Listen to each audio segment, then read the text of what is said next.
विशेष करके 10टी विषय थिला। ये 10टी विषय उपरे गुरुत्वपूर्ण विषय गुड़िक थिबारु बहुत समय धरिकी एथिरे कैबिनेटर समस्त सदस्यंकर उपस्थिति रे यह आलोचना होगी अनुमोदन मध्य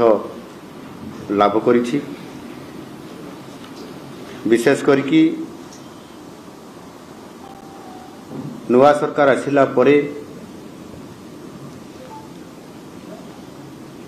ओडिशार लोकंकर जनसाधारणकर विभिन्न प्रकार आशा आकांक्षा को भित्ति करी एवं दाबी करा जाइथिबा विभिन्न कथा को भी आधार करी बहुत समय रे कैबिनेट रे प्रस्ताव आसे एवं प्रस्ताव गुड़िक मध्य आलोचना परे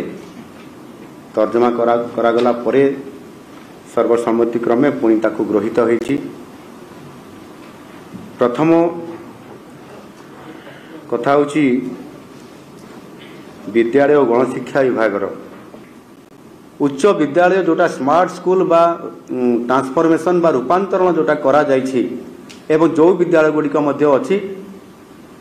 से विद्यालय उच्च विद्यालय को स्ट्रेंथन करिया पई स्मार्ट करिया पई हेले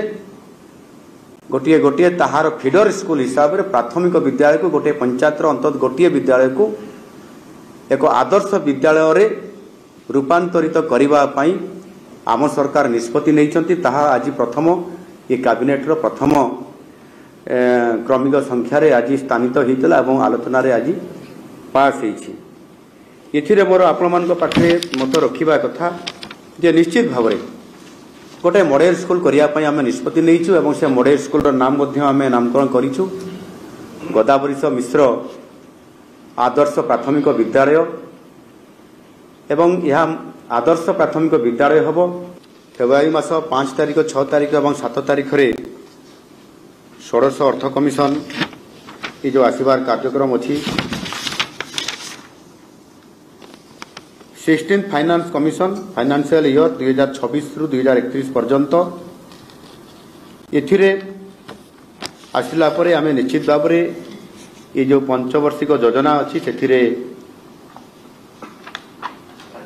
आमर दाबी रहिबो से जो आमर समारी डिमांड्स अच्छी विशेष करके डिमांड गुड़िक आमे ओडिशार विभिन्न प्रकार विकासमूलक काम को आमे से अंतर्भुक्त करिकी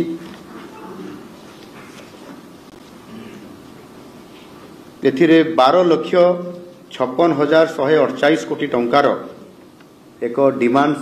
बा आमे दाबी रखुचु तांको पाखरे एवं डिटेल आमे जेते बेले षोडश अर्थ कमिशन आसीबे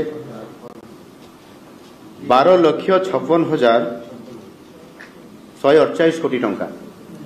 ये 5 वर्ष पई आमे एथिरे हमर जो फाइनेंशियल ईयर होची 2026 रु 2031 पर्यंत आमे रखुचु।